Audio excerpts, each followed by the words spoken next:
Bismillahirrahmanirrahim. Assalamualaikum warahmatullahi wabarakatuh. Alhamdulillahilladzi 'allama bil qalam 'allama al-insana ma lam ya'lam. Asyhadu an la ilaha illallah wahdahu la syarika lah wa asyhadu anna sayyidana Muhammadan abduhu wa rasuluhu la nabiyya ba'dah. Allahumma shalli ala sayyidina Muhammadin wa ala alihi wa ashabihi ajma'in. Amma ba'du. Jemaah tarawih yang insyaallah dimuliakan dan dirahmati oleh Allah Subhanahu wa taala, menuntut ilmu itu sekarang itu mudah sekali. Bisa lewat HP, lewat media online, bisa nonton YouTube. Namun jangan karena mudahnya kita belajar ilmu pengetahuan kemudian meninggalkan namanya majelis ilmu. Ya, karena banyak orang yang karena lebih mudah belajar di internet sehingga malas ikut pengajian. Padahal ada perbedaan keutamaan. Jadi kalau untuk menuntut ilmu bisa saja, kalau untuk menambah pengetahuan. Tapi untuk mengambil berkah, keberkahannya ilmu, maka itu ada di majelis ilmu. Ibaratnya antara sholat sendiri dengan sholat berjamaah. Jadi orang bisa sholat sendiri, tetapi tanggung konsekuensi sendiri. Apa maksudnya? Kalau bacaan salah, maka tanggung sendiri. Dan itu kalau ada rukun yang salah, maka itu pasti ditolak oleh Allah Subhanahu wa taala. Tapi kalau sholat berjamaah, kalau bacaan kita salah, maka dilihat bacaan orang yang di sampingnya. Satu saja di dalam sholat berjamaah yang benar bacaannya, satu saja yang diterima sholatnya, maka diterima keseluruhannya. Kenapa? Itu kelebihan dari yang namanya berjamaah. Makanya dikatakan bahwa Inna Allaha ma'al jamaah. Allah itu selalu bersama dengan orang yang berjamaah, orang yang berkumpul. Karena ulama kita menyatakan bila syekh. Ini kekurangan orang yang belajar di internet. Menyatakan bila syekh. Siapa yang belajar tanpa ilmu, maka fasyaitan syirkuhu, maka setan adalah syekhnya. Menyatakan bila syekh, barang siapa yang belajar tanpa seorang yang membimbing dirinya. Karena kalau kita belajar di YouTube bisa saja, tapi harus tahu ilmunya, ada metodenya. Kata ulama kita, sesungguhnya Al-Quran itu menyesatkan kecuali mereka yang tahu metode memahami ayat-ayat Al-Quran.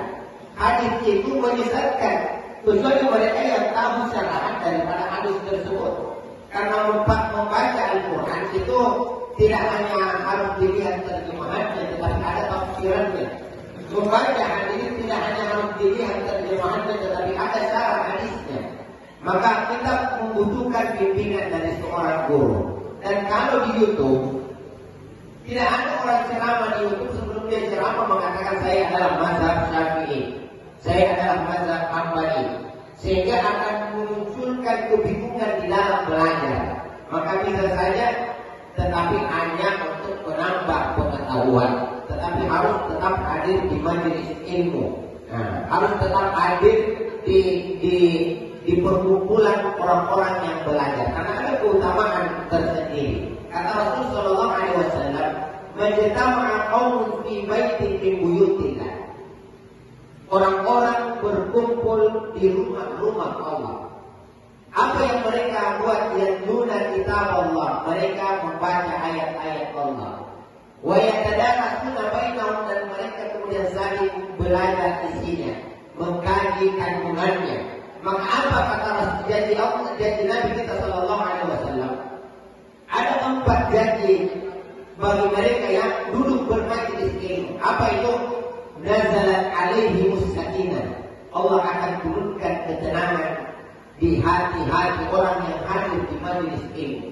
Jadi kalau kita ini di luar sana tidak menemukan ketenangan, maka datang bermajelis ilmu. Cari di mana ada majelis ilmu diadakan, maka hadir. Allah akan masukkan ketenangan di dalam hati. Inna Allaha anzala sakinata fi qulubil mu'minin. Karena ketika seseorang tenang, maka Allah lah yang memasukkan ketenangan itu. Dan ketenangan Allah janjikan manakala seseorang bermajlis majelis ilmu. Nazalat alaihi sakinah, itu yang pertama. Kemudian yang kedua, wa ghasyiyatuhumur rahmah. Allah akan meliputinya dengan rahmatnya, dengan kasih sayangnya. Ini yang sangat kita butuhkan. Kasih sayang Allah Subhanahu wa taala. Ibarat seorang anak yang bersalah, dia kencing mamanya, dia kencing bapaknya. Kalau bapaknya sayang, itu tidak akan dipukul anaknya. Kalau ibunya sayang, tidak akan dia cubit anaknya, meskipun dia dikencing, meskipun anaknya berkotoran. Tetapi kalau tidak disayang, coba saja langsung dia berikan kayu. Begitu halnya kita ketika mendapatkan kasih sayang Allah Subhanahu wa taala. Maka meskipun kita bersalah, maka Allah tidak akan buru-buru untuk menghukum kita. Kenapa? Allah sayang, selalu diundur, diberikan kesempatan. Makanya sahabat Nabi ada namanya Nuaiman, itu seorang pemalu. Sahabat ada yang mengatakan, la'anallahu 'ala Nuaiman. Allah laknat kamu wahai Nuaiman. Kamu ini hari ini kamu minum tobat, besok kamu minum lagi. Apa kata Rasul? La tal'anhu, kamu jangan laknat Nuaiman. Kenapa? Inna Allah yuhibbu, karena Allah cinta kepada Muhammad. Kalau Allah cinta, urusan Allah mau diapakan hambanya. Tetapi kita tidak boleh ikut campur.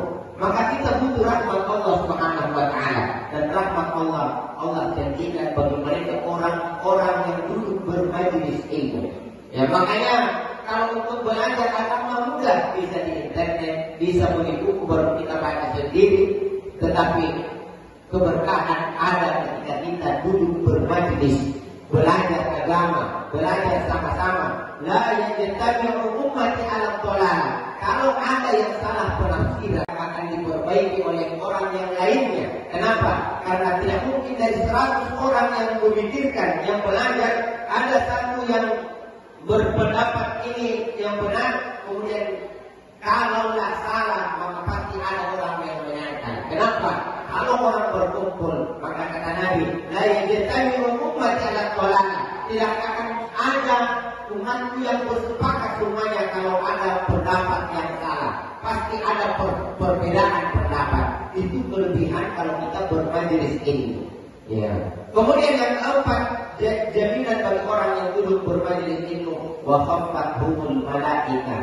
Allah akan membentangkan sayapnya kepada orang-orang yang duduk bermajelis ilmu, kepada orang-orang yang menuntut ilmu, yang tidak boleh lama dikatakan malaikat bentangkan sayapnya karena ridho, senang kepada orang-orang yang belajar agama Allah Subhanahu wa taala, sehingga malaikat akan melindungi orang tersebut.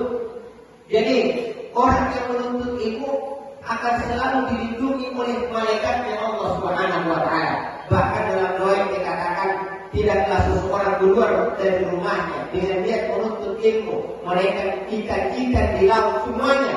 Berapa banyak ikan di laut, mungkin miliaran bahkan triliunan, dan mereka semua beristighfar untuk mereka yang niatnya untuk menuntut agama Allah Subhanahu wa taala.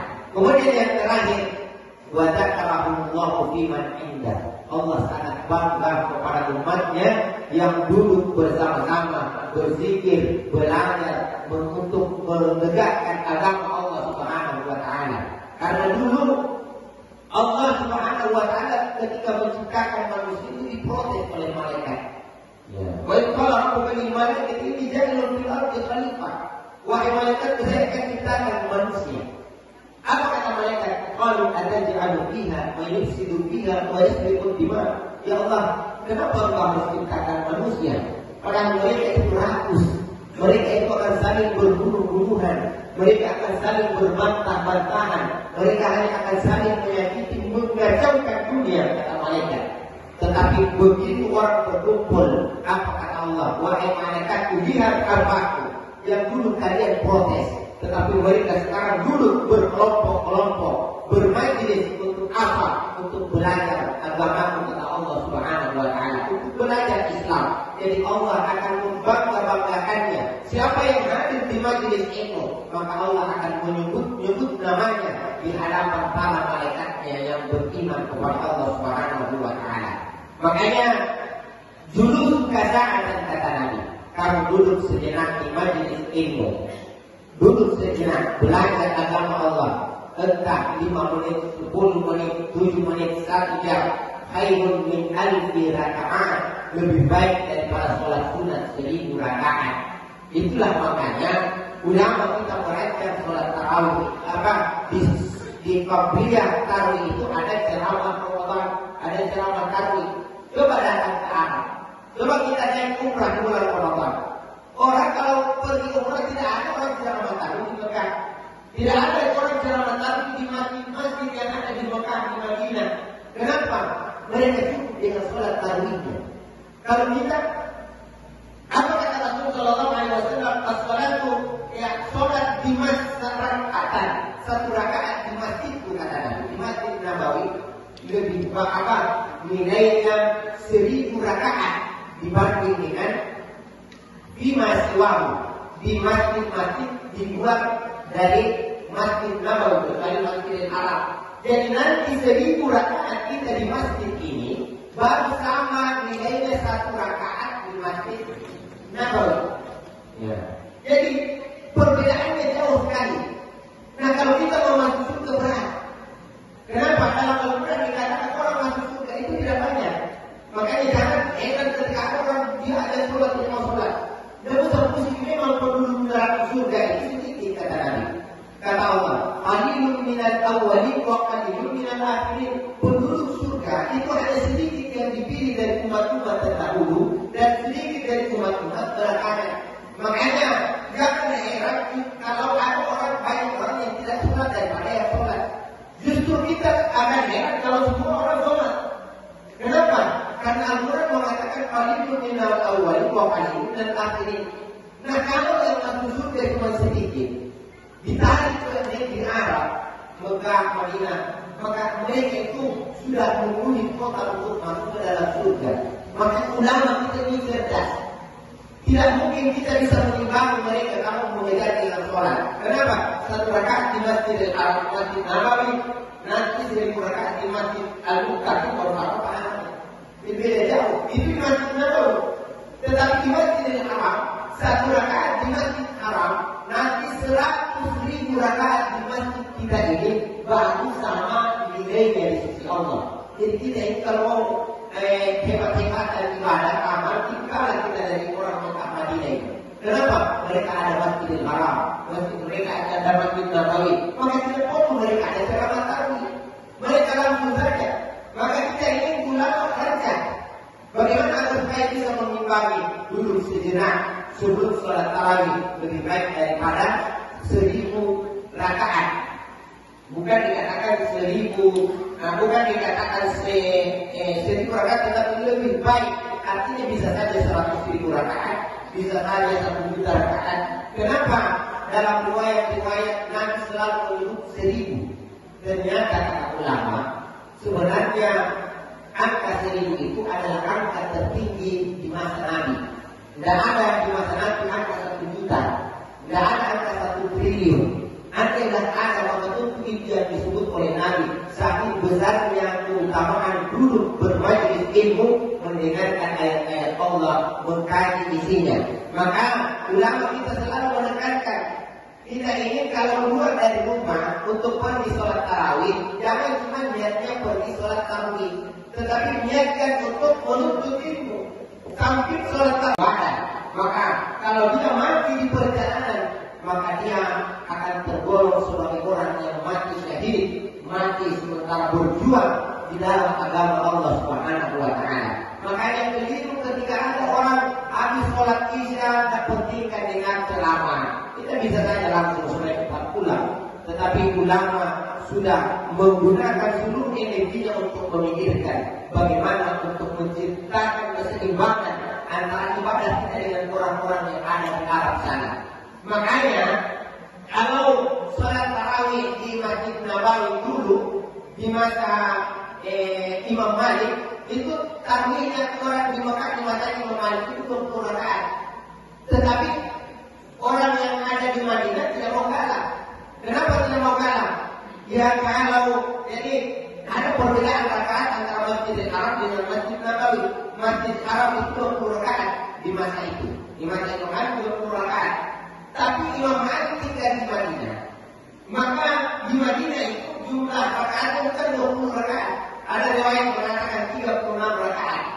Ada mengatakan 46 rakaat. Orang Mekah protes, wahai kalian penduduk Madinah, kenapa kalian jumlah tarawihnya melebihi dari kami 20 rakaat? Apa kata mereka? Karena kalian keutamaannya lebih tinggi. Satu rakaat di Masjid Haram nanti 100.000 rakaat di Masjid Baitul Haram. Sementara kita ini satu rakaat di Masjid kami nanti 1.000 rakaat di Masjid Baitul Haram. Artinya ada perbedaan keutamaan. Maka kalau kami mengikuti kalian penduduk Mekah cuma 20 rakaat, maka kami kalah dari kalian.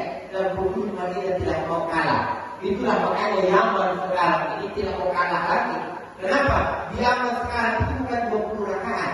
Di Yaman sekarang itu sampai 100 rakaat bahkan lebih. Makanya di Yaman itu aktivitas masjid itu tidak sama dengan di Indonesia. Kalau kita di Indonesia sholat tarawih bersamaan. Kalau di Yaman kita dibagi jam 8 sampai jam 9 di masjid mana. Kemudian di masjid sebelahnya jam 9 sampai jam 10. Masjid sebelahnya jam 10 sampai jam 11 sampai subuh. Mereka sholat tarawih. Jadi 20 rakaat di masjid ini selesai, pindah lagi ke masjid berikutnya. Pindah lagi sampai paling kurang 100 rakaat dalam satu malam. Kenapa? Mereka tidak mau ketinggalan keutamaan dari orang-orang Mekah dan Madinah. Bagaimana dengan kita? Kita ini orang Indonesia malas-malas. Yang 20 rakaat, bid'ah. Yang betul itu 4 rakaat, 8 rakaat. Tidak, kalau malas. Makanya kata ulama sholat tarawih itu sebenarnya tidak ada jumlah yang tepat. Mau 2 rakaat bisa, mau 4 rakaat bisa. Makanya kalau takut kita ini kayak kelebihan sholat tarawih sama malam, tidak ada hubungannya dengan itu. Mau 4 rakaat bisa. Ya, tidak usah panjang-panjang bacanya, cuma cepat pulang. Kalau mau cepat pulang sudah, kamu ambil supaya 20 rakaat, 4 rakaat balik. Ya. Atau 6 rakaat kalau sudah puasa balik. Kenapa?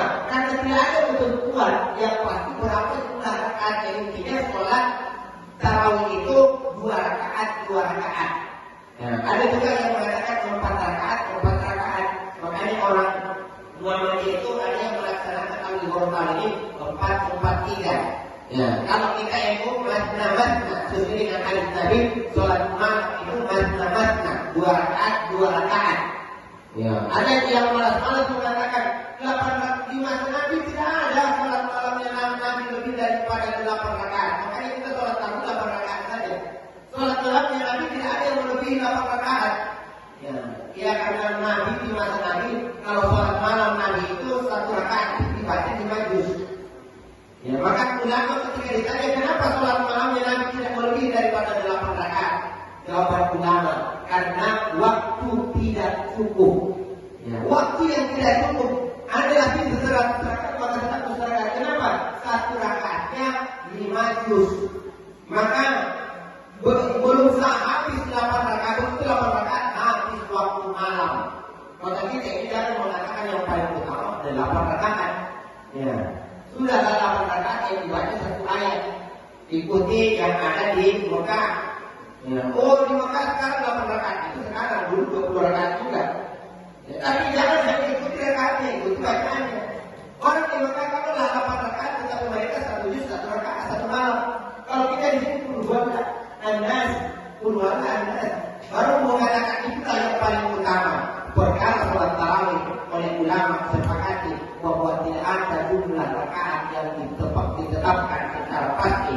Intinya kalau yang berjalan secara rutinitas ada 8 rakaat, ada 20 rakaat, ada 36 rakaat, ada 46 rakaat, ada bahkan sahabat itu banyak jumlah rakaatnya dalam riwayat. Intinya bahwa kita ini menghidupkan malam kita. Malam Ramadan, siapa yang hidupnya malam Ramadannya iman dan waktu sabar karena iman, yakin kepada Allah Subhanahu wa taala, yakin dengan janjinya. Waktu sabar itu dari kata asibah. Ya asibah ya artinya pengharapan.